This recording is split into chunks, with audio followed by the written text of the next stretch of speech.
You are now listening to the new Old Heads podcast, premiered every Thursday at noon Eastern Standard Time at BringDownTheBand.com, and brought to you by No Bad Ideas, Coleman Dental, Printfinity, Indie CD and Vinyl, and Sun King Brewery. Support the new Old Heads by visiting our Patreon at patreon.com/newoldheads. You are now tuned in to the new Old Heads podcast. I am 𝗏7th. The entire crew is here, starting off with my man Jay Moore. How are you, sir? Doing well, as always. Blessed and highly vaccinated.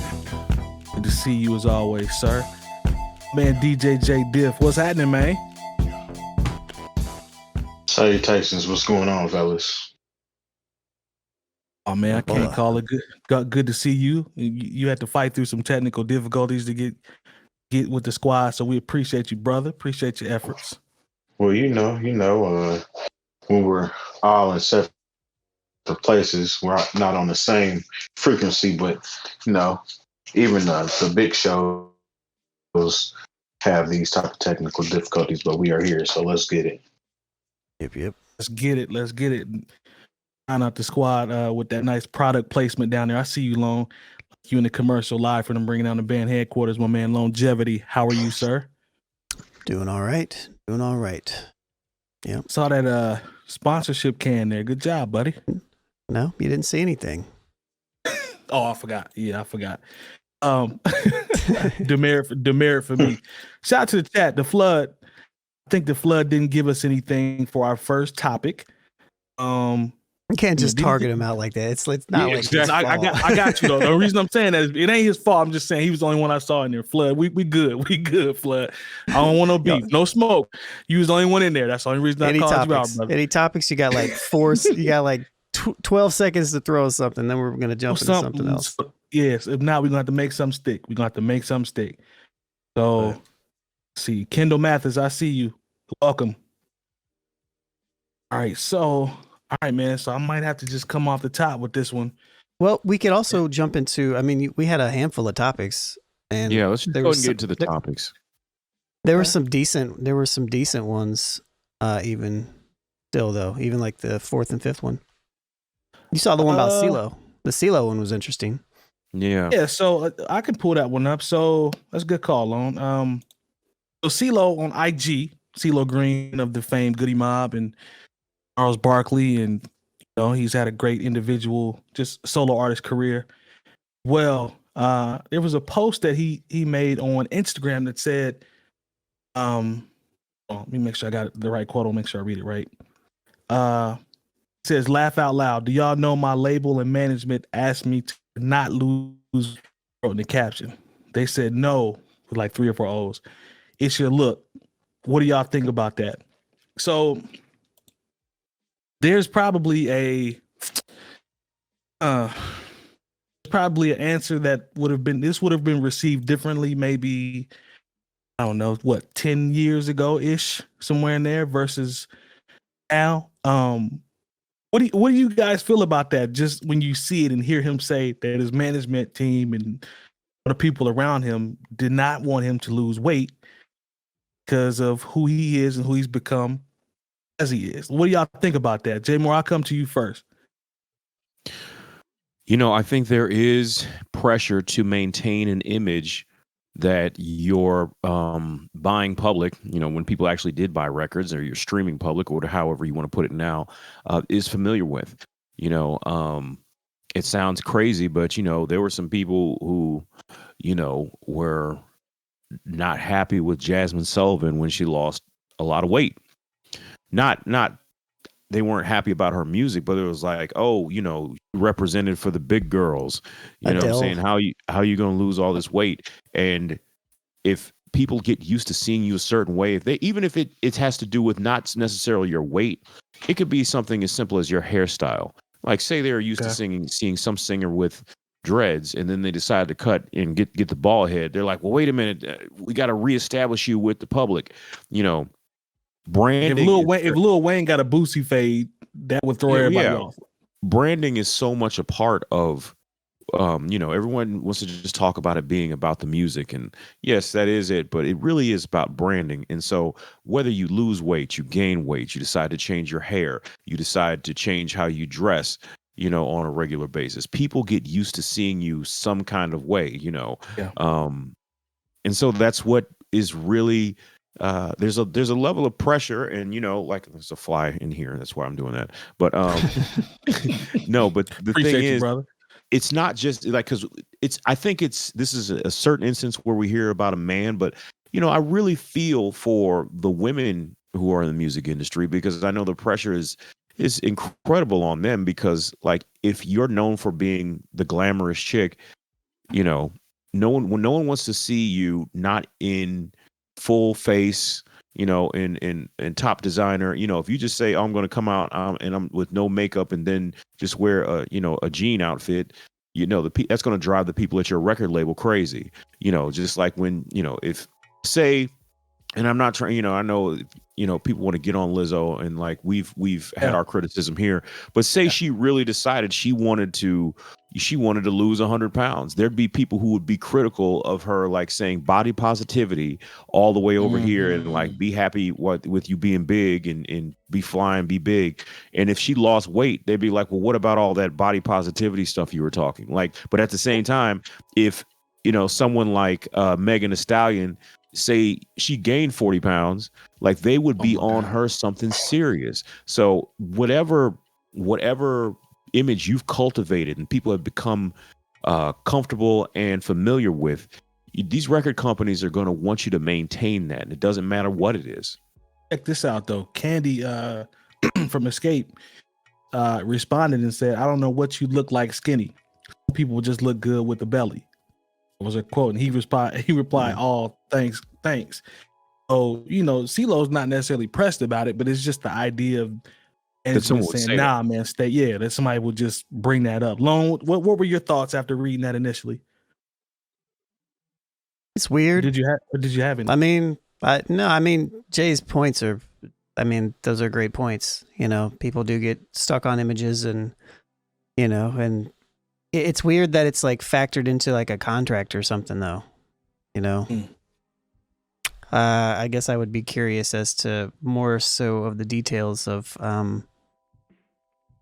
like, is it them telling him not to lose weight as a suggestion, or is it telling him that he can't lose weight because it's in like a contract? That's my question, I guess. I think it's more along the line of to Jay Moore's point about just who he's become and branding, and from that standpoint, I think it's strictly just that. I don't think it's contractual or any of that. The way I took it, the way I read it. Maybe he needs new label and new management if they don't want him to lose weight and to potentially, I don't know. Maybe he just needs good product. Well, yeah, he that usually too. put out good product though. So, because you gotta factor in. You gotta factor in. Everybody knew it was a big Luther and a small Luther. Either one of them was going to give you them hits. It didn't matter whether it was big or small. And he came up in the game during the time where you pretty much had to abide by rules in order to sell records. And he overcame that and still did his thing. So in today's day and age, Ceelo using that as an excuse, or not necessarily as an excuse, because I can see it being said. He has to actually taking it light though, bro. Okay, well, you got to produce product at the end of the day. Yeah. You know what I'm saying? Regardless of your image, because Michael Jackson is another one. If you were following Michael Jackson his whole career, he looked nothing like he did when he started at the end of his career, and all his fans stayed with him because he had that product. He was the king of pop. He did his thing. Okay. So, your product has to speak for itself at the end of the day. Even with some of the women, the thing that happens with them, I believe, is they come in the game with a certain image, and they may not want to keep upholding the image that they decided to come into the game with, but that's probably on them too. You know what I'm saying? If you got to be true to yourself from the get-go in order for people to accept you. And unfortunately, that may not be exactly what happens as far as being accepted, but that's going to garner you more points at the end of the day. Your Michael Jackson point is spot on, because Butterflies and Break of Dawn and You Rock My World, all them records went. Mike ain't look nothing like, to your point, Thriller Mike. You know what I'm saying? So, but it didn't matter because He all was a those different joints Mike every album. Facts. Yep. That's true. That's a good point. I didn't think about it like that. You're right, especially with Luther, because both Luthers had heat. Am I wrong or am I missing something? I thought they both had heat, like good, like high quality heat. Both of them. Absolutely. But even with Luther, when you talk about, he had heat, this was the video era, but so much of what we knew Luther for was the vocals. We weren't there to we weren't there to look at Luther. We were there to hear Luther sing. There are some artists out here where it may be 50-50. We're there to look at them, but hey, we're also there for you to have a certain presentation. I mean, when you think about somebody like Mariah Carey, who has an immaculate voice, she is also very much into how she is presented every time she's on television, or any visual medium. So but once again, that goes back to what I said about the pressure. Sure, we're talking about Ceelo as an example, but the pressure for she been missing the bar. She been missing the bar vocally though on these shows.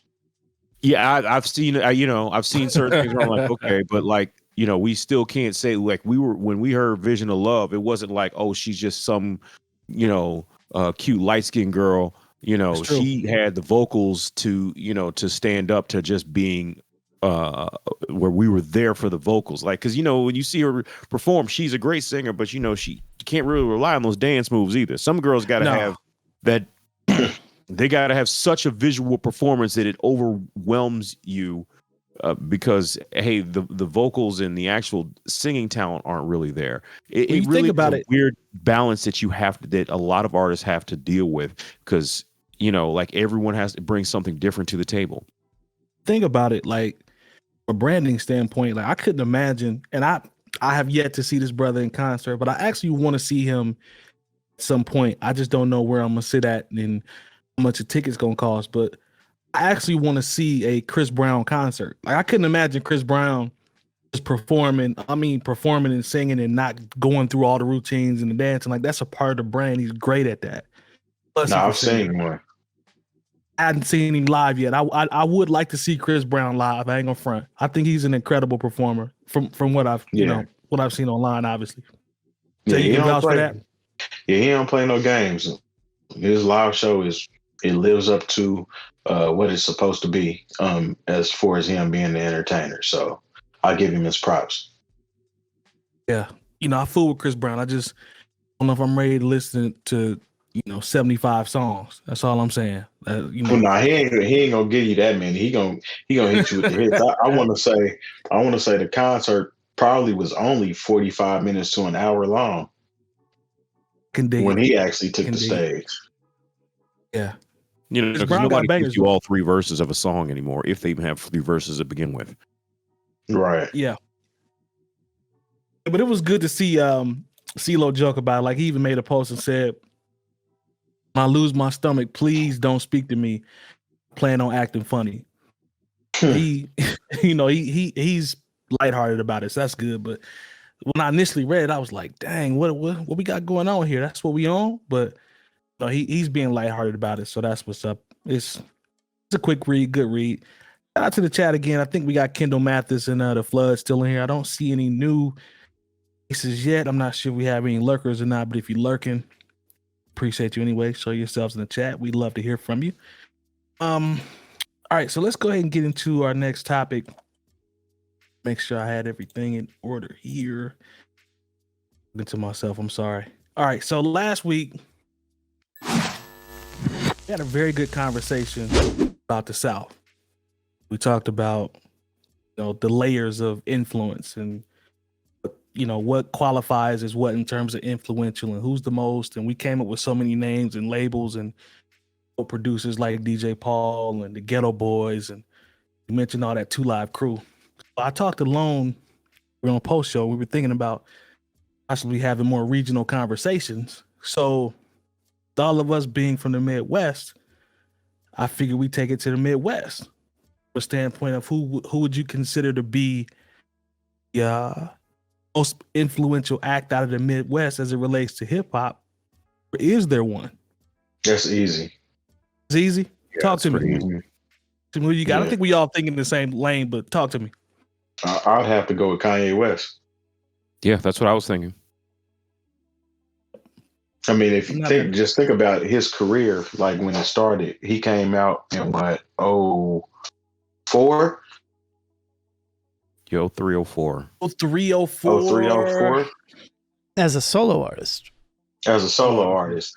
Mind yeah. you, he had placements already with Benny Siegel, Jay-Z, Scarface before he Right. started rapping. Yep. Correct. Before we even knew him as a rapper, he was kind of spearheading the production game, and he started that sped up soul sample thing back then, which that grew Yeah. legs, and a lot of people did that. And then as a rapper, I mean, he evolved each album, like we just talked about Michael Jackson as far as his appearance evolved or changed each album. Kanye West, his sound changed, his inspiration changed each album. Like none of his albums are the same. And I'd have to say that a lot of the industry took notes from that and learned a lot from Kanye West, and are still learning a lot from Kanye West, regardless of if he's dropping that classic material that he was before. He's still making waves in the industry regardless. Yeah, and his even expands pretty much anything at this point. Like even with the clothing, and even with the music. Like I noticed this. Shout out to my man Jesse. He put me on game to this. Khaled's rollout for his most recent album had the gospel choir. I'm saying, like, coming off Kanye doing all of his religious music recently. Like that wasn't a coincidence. To me, that's by design. You know what I'm saying? To speak to his influence. Like I saw that immediately. I'm like, Em is low-key trying to tap into that Ye vibe as he gets ready to put this album out. Like we was texting about that a little bit. I think it was me and you, Terry, as well. This is crazy, man. Like that speaks to what you just said. And Dropout came out in what, 04? I think I looked it up. It was 04. To now it's 2021. And he is dominating fashion, still in the news, good or bad. Like even with the music, even if the music fell off some, and then there was a resurgence, if you want to call it. That's all subjective, how you want to look at his career. But everything was influential. You know what I'm saying? Like all of the waves. You know what I mean? We actually had just talked about a couple episodes ago of his influence on Drake. Yeah. And Drake is now the biggest artist the last 10 years. His album out the gate that got people hip to him was inspired by 808 and Heartbreak. So there you have it. Album, Well, album changed music, man. It changed music. I will say this though, because we also, if you're going to talk about the Midwest and the influence it had on the entire industry, we have to talk about Bone Thugs and Harmony. And there we go. Okay. But then you also you cannot, and a lot of people don't, for whatever reason, we're going to skip over Nelly and what he got out of St. Louis. Let's not forget there was that Country Grammar is a diamond album. Nelly had a wave. At one point, every record company, this is how it really got hot. Every record company was trying to come to St. Louis and sign somebody.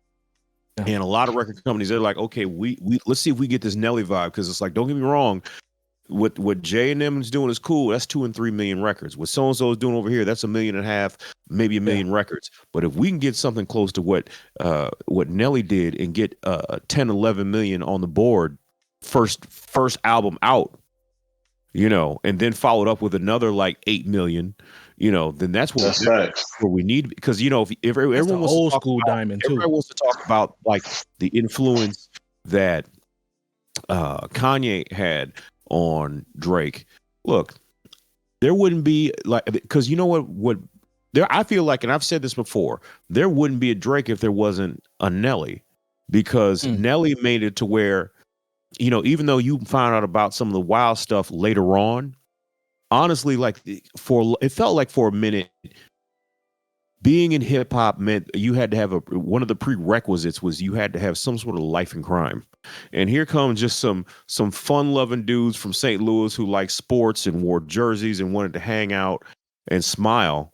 And here it is, they sold and had a melodic thing going to it. Let's not forget that melodic part of Nelly's music, that you can't say there isn't an influence that hit Kanye and then eventually hit Drake. So, you know, if we want to talk about the Midwest, I'm not mad at that. I'm not mad at that. It starts with Nelly, and a lot of people do not want to give him his props because of whatever reason. But this dude is still out here putting numbers on the board, on the country charts, on the pop charts, and he can tour anywhere in this country right now and people show up. So, and that's 20 years later. So I'm not mad at that. I'm not mad at that at all. That is actually everything you said is facts. I remember Nelly had people wearing band-aids under their eye. Like, you know what I'm saying? Like, just the swag. You know what I mean? Like, he, even with the swag and the jerseys and him and Murphy Lee and the throwbacks and all that, like, they had a part of that. They were a huge part of that. So I'm not mad at that, Jay Moore. For the sale of Air Force Ones. I give you that. Air Force Ones were very popular based up. They were selling. I mean, they weren't selling the same as rappers. Like, they were up there with, you know, when the Christina Aguilera's and the Backstreet Boys, everybody was going diamond. Yeah. They were going diamond right there with them. So Lone, jump in there, man. Got to give them that. Did we spoil do we your count thunder? Detroit as the Midwest? Do we count Detroit as not at all? Absolutely. Count who? Yeah, that's why I haven't spoken on a few names yet. Let's go, Lone. I'm ready. I feel like you got something for me. I feel like Nelly and Kanye and Bone Thugs are the three obvious choices, but I think we have to be cognizant of the influence that Eminem has literally had over an entire generation of white people that now listen to hip hop for a very specific technical type of reason, whether that be good or wrong, good or bad. True. You're right. So there's that. I could go in further. I mean, I think Detroit's history, I almost don't even want to break them up. I almost just want to keep it like Detroit versus everybody, because Detroit's sound in general is one that is just, when you think of hip hop and you think Detroit, realistically, even a lot of Michigan, you kind of know what you're going to hear. So you could definitely throw a J Dilla in there. Now, maybe not as a huge of an impact, but that could be argued because he's inspired everybody. So Jay Dilla got kids running around. I'm one of them. Lone is one of them. Jay Dilla got kids running around. Kanye is one of them. Kanye's one of them. Oh yeah. Yeah, that's facts. That's facts, Lone. When you think about Detroit, though, it's a good point. I didn't think about them as a collective. Yeah, I see where you're going. I'm not mad at that. As the music game as a whole has the influence from. It doesn't even matter what genre we're talking Motown, about. To be honest with you, techno. You know, like ghetto tech, like, you know, it's very rich, you know, Detroit's, but really Michigan, but really Detroit is like kind of the head of it. I mean, the music is very rich there. So yeah, I think Eminem is part of it as well. I think, you know, Kanye, I think, you know, the Dilla and the slum village, you know, and that it's really based around Dilla though, realistically. And then of course Bone Thugs from, you know, Ohio, and Nelly from St. Louis, and, you know, that whole movement. Not a lot from Indiana. Our influence is on the what level would you say? Because we kind of the people from Indiana usually are the ones that are like the head of the music label or the AR type person. But unless you're talking about Michael Jackson. I think you're in the wrong genre if you talk Indiana. I think we're in the wrong genre. As far as music? And if you want to go R&B. Coach K is from Indiana. He's Indiana specifically. He is, but what I'm saying is I feel you because the label alone. So I'm not mad at that. I get you 100%. I'm with you there. What I'm saying is, if you take Coach K over here, then you like, all right, let's jump in that R&B bag and then over there. Babyface. We go Babyface. Like we start getting into all of that. You know what I'm saying? Like it's so you gotta small, count though. Mike. I don't know. Who, Mike man, Jackson? They from Indiana.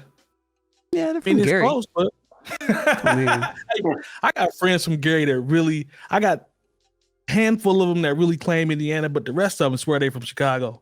It's different. Yeah, I mean, they're from the region. Yeah, it's they're right on the edge though. We got other musical influencers from Indiana though, from different genres. So you got Tom Petty. Yeah. You got I didn't know Tom Petty was from here. I knew John Mellencamp was, but Yeah. Axl Rose. Yeah, fuck. Oops. Screw him. But yep. Good job, brother. Maybe Tom Petty might not be from here. I know he has a lyric.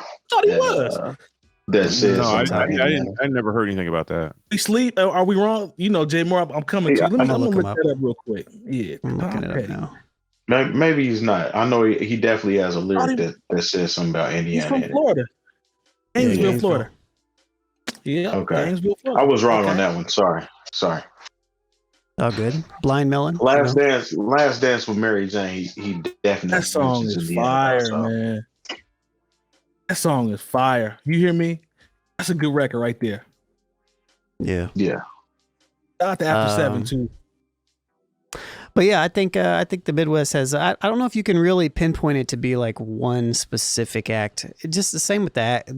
I mean, I'm gonna have the same argument as last week. Like, it's just the region's too big. You know, what we could say the Go-Getters from Chicago. How about that? Well, perhaps. I mean, you could. I was like, huh? You look in the chat, man. Do we got anybody in the chat? Let's see. I think the chat has changed since I looked last. What we on, fam? Tylee, I see you. Going. Yeah. Okay. Body Pies Just Blaze is from the East Coast. No, he's from where is Just Blaze from? Just Blaze is from New Jersey. Yeah. New Jersey. Okay. Yeah. Yeah, 3-6 Mafia is down south. Kendall. Yeah. I mean, if you wanted to go, Tylee, if you wanted to go to a producer conversation, I'm a huge Just Blaze fan. I will vouch for him till the cows come home. But we just try to keep it strictly for the Midwest. But appreciate y'all for this topic. But I appreciate y'all being in the chat, throwing stuff out there though. That's what's up. Yeah, I mean, I think we're all on the same page for the most part. Lone and Jay Moore though, y'all made valid points with Nelly and then Lone with Detroit, like to offset. Because I was with Terry 100% with Ye, but those are good points. Not mad at it. I think with the Midwest, all the artists that we brought up actually have influenced the game in some way, shape, or form. Definitely. I mean, the same way with the South too that we talked about last week. Is just harder to pinpoint the South because the sound in that region is just so is different in each area. Even in the same state, you have people that sound so different based on the musicality that's coming from there. So, Yep, I'm with you 100%. Can we shout out the partners real quick before we go into our next topic? Yep. We'd like to thank our partners for the New Old Heads podcast: No Bad Ideas Clothing Company, Coleman Dental, Printfinity, Indie CD and Vinyl, Sun King Brewery, and the hub for all things New Old Heads, bringingdowntheband.com. Remember, once you type Bringing Down the Band in the search bar on YouTube and the page populates, subscribe and hit the bell for notifications. And as always, we thank you for your support. Now back to the show. Back. All right. We are back.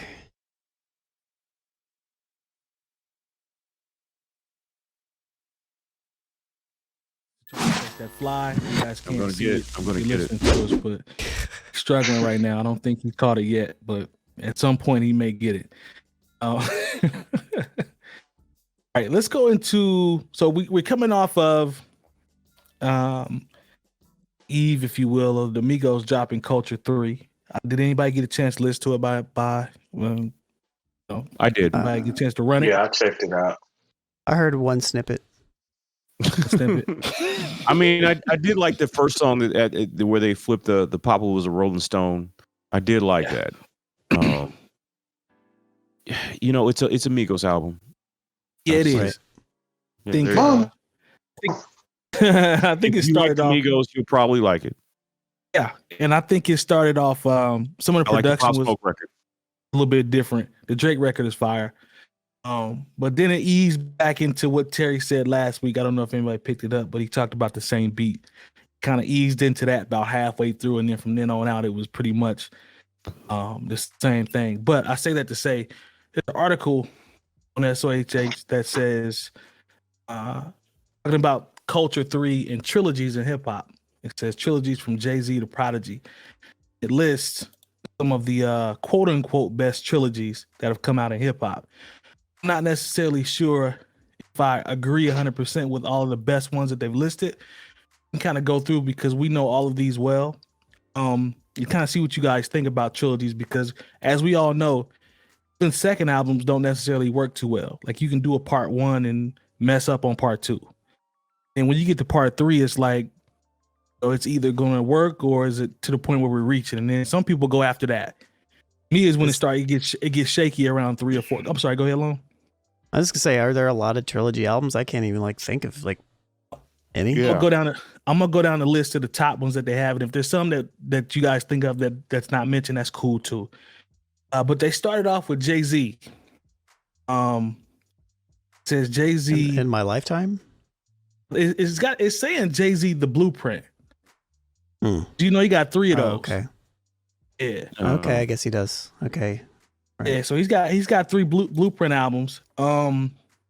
I'll pause on each one, and I need a short answer from you first, and then we can double back. But if you think about the Blueprint trilogy, is that a good one or a bad one?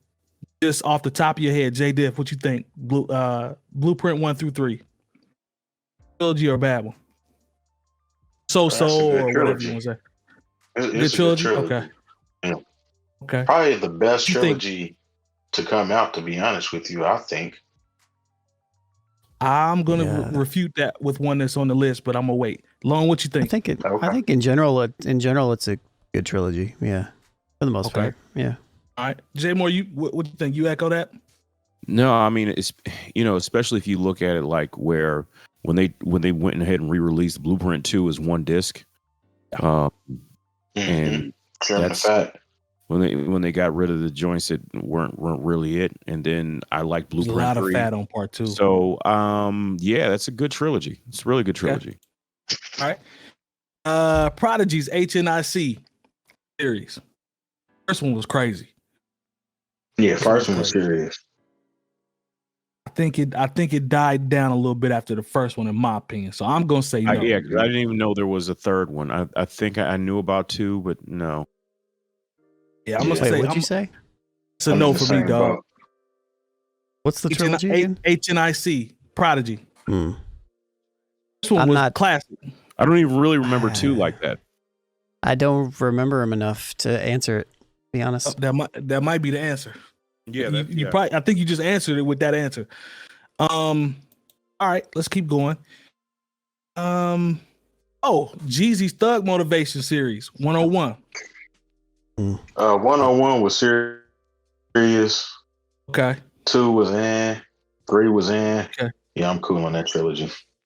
Cool on that trilogy. Everybody references 101, but I don't hear anything after that. I'm talking about in terms of his banger albums.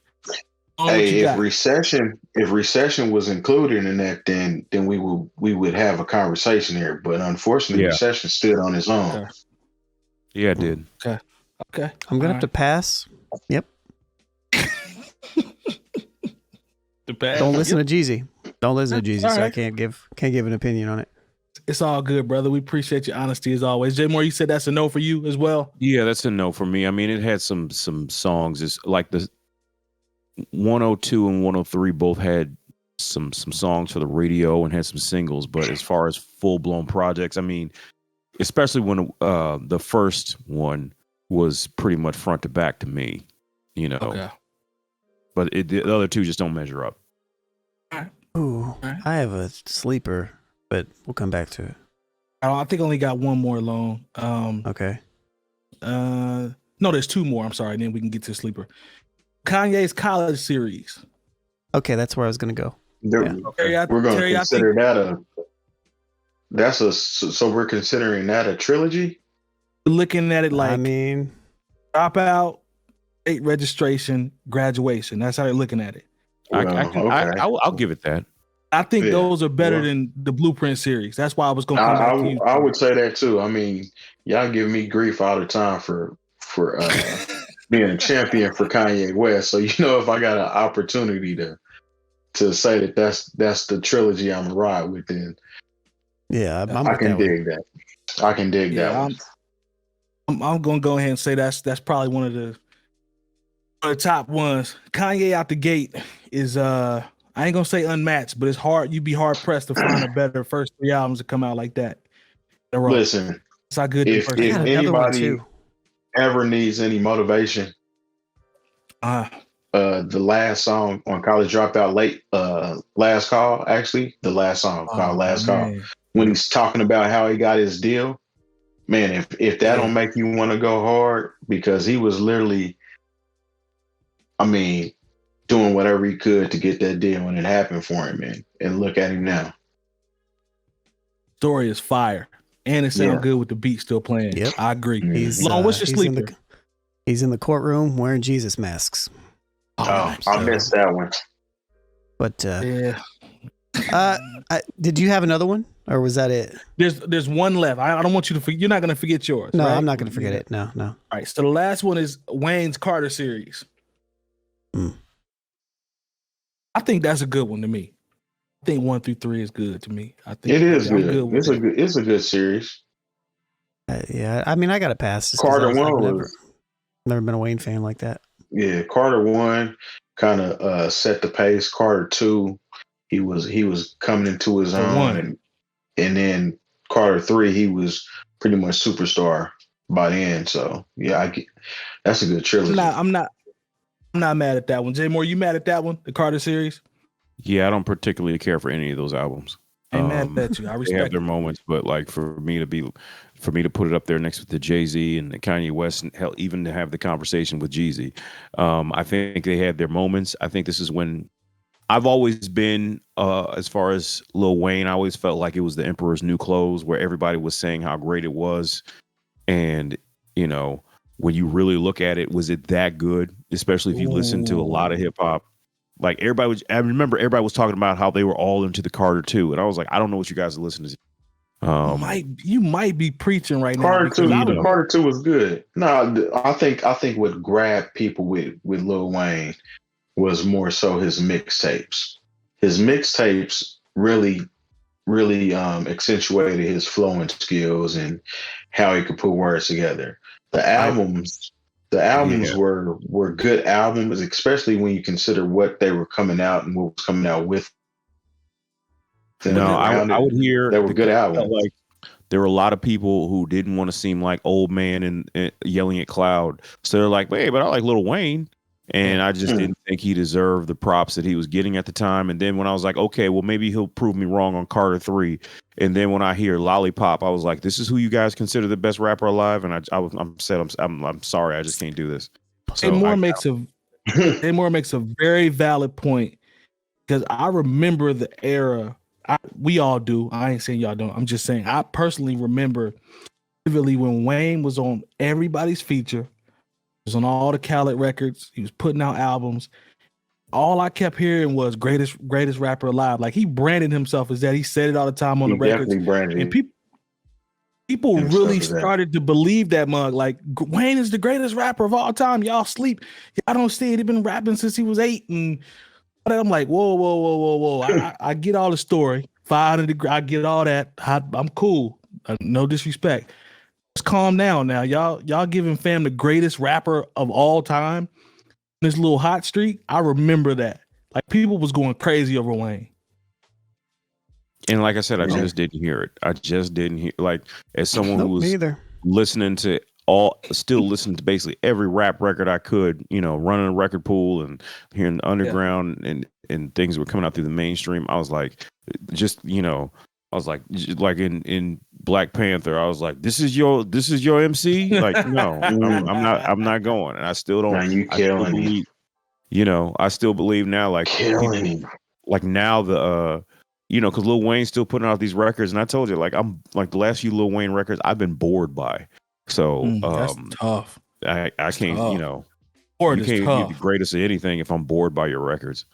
That's tough. Talk to me. Long talk to me. What we missed, man? Did I miss anything? The only thing that I would bring up, okay, and I don't even know if we can consider it a trilogy, but I guess we probably could, would be maybe Run the Jewels. Well, if you take, it's literally just Run the Jewels 1, 2, and 3. So I mean, and 4 actually. That's a good point. So I'd count that. The question is it on the par with the ones that we've named? That's the question. Yeah. See, I think I'd rather listen to that than any of the Carter albums. I think Run the Jewels. Yeah, I give it that, but Run the Jewels has a cult following as well. And it's granted it's because they're talented, but in the same token, I think when Mike and LP first linked up, which was on Killer Mike's Rap Music, is their best album. Yeah. And that's not even a Run the Jewels album. I mean, you said that for a long time, but and I don't necessarily disagree. But I mean, the first Run the Jewels, actually the first 2, in my opinion, are really, really solid. No, they're I give you that. Especially that first one. The first one has been the latest one that came out is cool. It's cool. But right. it doesn't have that same punch that Run the Jewels Part 1 gave me. Yeah, no, I agree. Shout out to the homie Grits.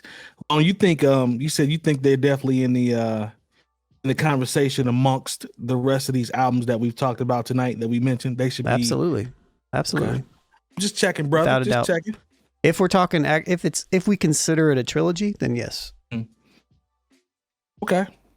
I'm not mad at it. I think that, like Terry said, that rap music though, Killer Mike, man, he is some heat.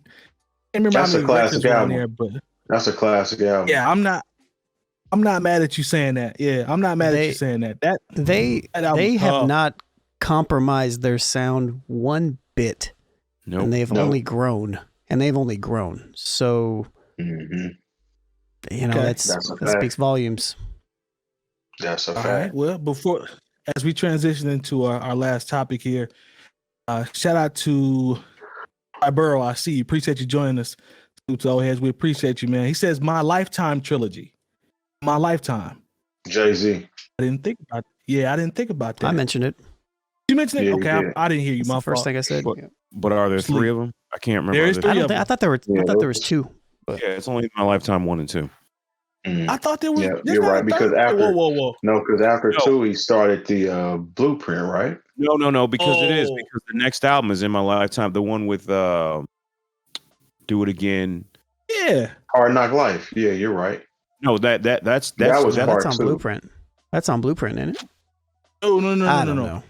He's got so many albums, I can't keep up. Yeah, no. we get old. Volume 3 did come out at the end of 1999. That's the one with that's what I thought. Volume 3. So yeah. Yeah. He's got 3. It's 3 of them. Because it's In My Lifetime, Hard Knock Life, and then Life and Times of Sean Carter. What's the third one called? Right. Life and Times of Sean Carter. Yep. Because it has Snoopy track on there, and that's the track I used to argue about that was trash. All day. You got a lot of albums, and it had I liked it when it came out, but I listened to it recently. I'm like, this is terrible. Is the things that you do. Swizz Beatz did it and had Mariah Carey on it. And I was like, this is record. Yeah, I wasn't He got really some heat on feeling there. that. I mean, because he has So Ghetto on there and Big Pimpin'. Mm-hmm. The original version had Is That Your Chick? Yeah. You got Watch Me with Dr. Dre. Yeah. Come and Get Me was cold. Now I ain't gonna. That was cold. But Volume 2 was really. It started out so well, but then that was when everybody was trying to make records to compete with Puff Daddy. That's when he. Volume 2 is the one that I mean, Volume really 1 got Volume everybody 1. watching them. No, Volume 1 is the one that had I Know What Girls Like and Sunshine and. Volume 1 I was like, it's one of my favorite albums ever. Volume 1 got one of the best Jay-Z songs ever made on that mug, though. But it's got. I already know what he's gonna say. What is it? Where I'm from. Exactly. You are correct. Well, Volume 1 also has some of my least favorite Jay-Z songs. I can dig it. Outside, hold on, Jay Moore. Wait a minute. Wait. Outside of, I'll give you. Make sure I got it right. I'll give you I Know What Girls Like. I'll give you that. I'll give you Sunshine. I don't never want to hear that Sunshine song. was okay to me. It was okay. Cool. I think everything else go, man. I think everything else on there go other than them two. Out of 14 joints, I think everything else go. You Must Love Me, Where I'm From, Rap Game, Crack Game. Yeah. Real the thing that put a shadow over that album is it was released the same time that Mace released his album. So more people was trying to grab that. Yeah, more people was trying to grab that Harlem World versus rapping. Yeah. What would you do? Where would you go? Hey, people sleep, man. Long was in his bag on the hip hop albums back then. When we was coming up, man. Long has CDs now. Don't be clear. He has CDs in the car now. Still got him. DMX came in on that 24 Hours of Live track and was like jumping all over the track. He's like, no. It's like, whoa. All right, man. That's good, man. Shout out to the chat again for the suggestions. But yeah, man, I'm not gonna take any slander on Volume 1. I'm sorry. Other than them two records, Jay Moore, I'll meet you in the middle with them two. But Where I'm From should cover like 5 songs. Teresa's watching You Belong to the City with Blackstreet. I hate that song too. There's 3 songs. I think that song is all right. I think it's all right. Oh, I hate. I'm gonna keep You Belong to the City, Jay Moore. I'm gonna keep that. I'm sorry. I'm gonna keep that one. I'll give you Itty and Babyface. I'll give you them two, but I can't give you. Yeah. I'm in on the rest. A lot of those beats didn't age very well. Where I'm from, a lot of them did though. A lot of them did. Imaginary didn't. Imaginary that player. Era. Oh, okay. Well, this conversation too will make the younger cats that love and praise Lil Wayne angry that everybody is choosing Jay-Z. And the thing about Jay-Z is nobody is talking about Jay-Z's rhymes being boring, even though he's giving you different type of game than he was beforehand. It's still not boring. Yeah. Lil Wayne just had. My only thing with Wayne was like people were like, "Yeah, did you hear his metaphors and similes?" I'm like, they're so basic. Yeah, it's like I listen to a lot of rap music, and you clearly don't. So you think say Lone was basic? Basic wordplay. Wayne had a lot of really basic wordplay, like extremely basic. Like he'll have like 5 or 6 basic lines, and then have one clever one. And people would be like, "Did you hear that line? He said he was hot like the sun." Whew, man. Okay. Mix Wayne was a different animal in the same beast. What did Kobe say? Different animal, but the same beast. Yeah. We'll he had his moments. Don't get me wrong. To the albums now. Yeah, I will say that in relation to the albums. Like, Wayne used to go off on the mixtapes. He used to go completely off on the mixtapes. I'm with you there. Yeah. There was a time when Let's jump into this last topic. All right, let's do that. Last topic is shout out to Pharrell, man. He is set to open a private school for low-income families in Virginia, obviously his home state. And I know we've done this in the past, or even recently a couple times. We did it with 𝗀𝗃, we did it with Ninth. I think Pharrell is a person that just deserves his flowers, man. Like, this is one of the things that made me think about him just deserving his flowers as a whole. The fact that he's going back to where he's from, and it's based around low income. His school will be based around low income families in Virginia. I think that's extremely dope. It's the epitome of giving back and being, involved in your community. You think about it, this guy's had an amazing career. Like, I'm talking about like GOAT level, top, whatever you want to call it, careers from a producer standpoint, songwriting. Just amazing. I mean, he's one of my all-time favorites. Does a lot of creative things from a production standpoint. And I remember standing out because he didn't sample that much in the beginning. All of his stuff, him and Chad, was for the most part them just getting in the studio and collabing on the keyboards and guitars or whatever. Like, he's an actual, musician. If you watch some of the videos of him in the studio working and creating, just an all-time great, man, and a huge influence on myself. Just speaking for myself, I'll go to you next, Lone, but just think that brother deserves his flowers, man. He could easily be listed in the top 5. My opinion. I'm not gonna say I'll put him there. That changes. You know how we are when we talk about lists, but I would not be mad at anybody that had Pharrell in their top 5 from a producer standpoint. I think he's that good. Great legacy. Like, stuff like this just caps it off, man. I think this is extremely dope. So shout out to that brother, man. He's contributed a lot of dope stuff to hip hop. Definitely think he deserves his flowers. Long, go ahead and jump in. No, I agree. Pharrell, I think, is oftentimes, maybe not intentionally, but I think he's left off of the top producers list of all time a lot of times simply because I don't know, maybe he's just, he's very versatile. You'll catch him with some hip hop stuff, and then you'll catch him doing pop records, and, it's all original stuff, and then some sampling stuff, but mostly original stuff. And, he even sings a little, even though he can't really sing, you know what I mean? So, but he sounds good on it, and so he's very talented all the way back to the 90s and what he was working with Teddy Riley and stuff, I believe, in the early 90s. And, and so, he's been around forever, and, he got his big run. I think his big run was it early 2000s or was it late 90s? But it was like late 90s when Super Thug hit. That's the one that really kind of got attention. I mean, he had done Looking at Me from Mace, but people didn't know that Neptune sound yet. He did do that. Super Thug is what really set it off for them. That's true. The Noriega Total. They'd done, I want to say, When Boy Meets Girl for Total, and that's like 96.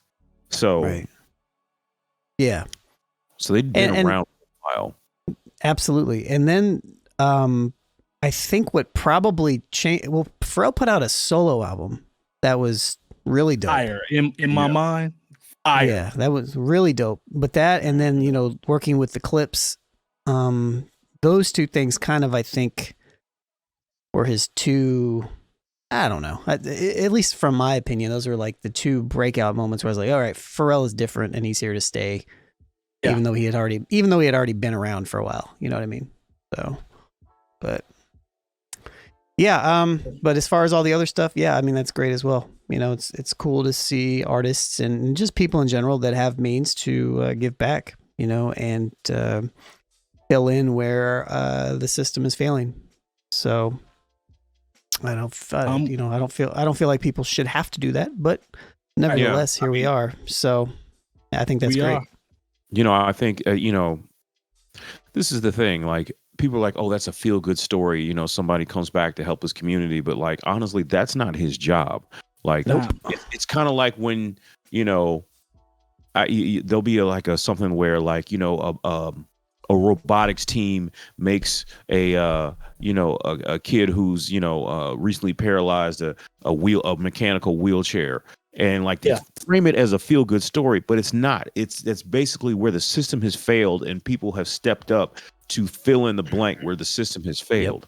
And you know, That's it's true. not, these are, you know, you can see them as feel good stories, but honestly, this just lets you know is like, look, if you know there's a whole for-profit medical and almost for-profit educational system that is going to fail your children if they live a certain place, you know. So, you know, luckily there is a very rich entertainer from where you are from, and he's going to come in and, you know, like I said, fill in the gaps to where where society and, you know, the government, because that's what, you know, that's who takes care of public education, where they have failed, you know, this segment of children. Like, in a way, it's a feel good story because good that Pharrell has the resources to do so. But we shouldn't feel good about any of this, because it just shows that if you are from a certain segment of, whether it be poor, whether it be black, you have to almost be lucky enough and hope that somebody from your community gets out and makes it and can fill in the gaps to where the rest of the system has completely failed you. 100%. Jay Diff, jump in there, bro. We got about 4 minutes before we got to get out of here. I mean, everybody made excellent points as far as that's concerned. I'm with Jay Moore as far as having to fill in those gaps that that you really shouldn't have to touch. But unfortunately, when you're put in a position like that, when you come from a neighborhood that, your job essentially is to go back and pull everybody else up, because pretty much the system is failing them. And that's also one of the key matters of voting, especially locally. You have to pay attention locally to where what's being funded and what's not, and where the monies are going, because that's a prime example of failure in the education system. But as far as Pharrell is concerned, I mean, he's probably the best super producer when you consider every facet, every genre that he's able to tap into. He, like we just discussed a few weeks ago, Fat Joe was calling Khaled the Quincy Jones of hip hop. And that's super cat, because you got people like Pharrell in a game that's literally making music for everybody. And his pen game as far as production is concerned is crazy. And that's not even mentioning his counterpart, Nigo, or what's his name? Chad Hugo. Stays behind the scenes now. Chad Hugo, the other part of the Neptunes. Those cats are amazing. And he definitely doesn't get the props that he deserves as far as music is concerned, because he's probably the best super producer. I'll stand on that. He's tough, man. He's tough. Like I said, I won't have any issues with anybody having him as their favorite or top, whatever. Doesn't bother me a bit. Like, he's been consistent for an extremely long time, been at a high level for an extremely long time. So salute to that brother, man. I hope everything goes well with that school, and they continue to have success down there, because it's just dope, man. It's good to start giving people their flowers, man, while they're living. Salute to Pharrell, man. Is there anything else that I missed before we get out of here? We got about a couple minutes. Did anybody listen to 𝗀𝗲𝗄𝗧 album? No, I saw you share that, but I do need to check that out. I heard it was really good, and you said it was good, so I know it's good. So fire, man. Yeah, that 𝗀𝗲𝗄𝗧 album is off the chain. Love it. And man, it actually production. It reminds me of why hip hop is embedded and it's part of my life. That particular album reminded me so, because I mean, you get so much filler that comes out that's just like, it's something to listen to, you know what I'm saying? But he was touching some nerves on that album, man. And it might just be because it sounded similar to maybe how I came up or whatnot. I don't know, but it's solid. He's always jazzy. You know, he's jazzy. He's really, he's really, with his production, it's real smooth. Like, he picks good beats and he knows how to ride those beats. So, I'm with that album, man. That album is extremely dope. Shout out to Kenny Keys and Rashid Hadi for having joints on that album. Absolutely. Homies from Chicago. So salute to them. I think that's going to do it for this episode. Make sure you all follow us on the New Old Heads Network on YouTube. Make sure when you subscribe, you also hit the bell for notification. That is very important. That way you can get a notification every time we drop content on the site. So we really appreciate the support. Shout out to the chat as well for those of you that stay with us. We see you guys in there. We appreciate you as always. Stick around for the post show. We'll see y'all next week. Peace. In a minute. You.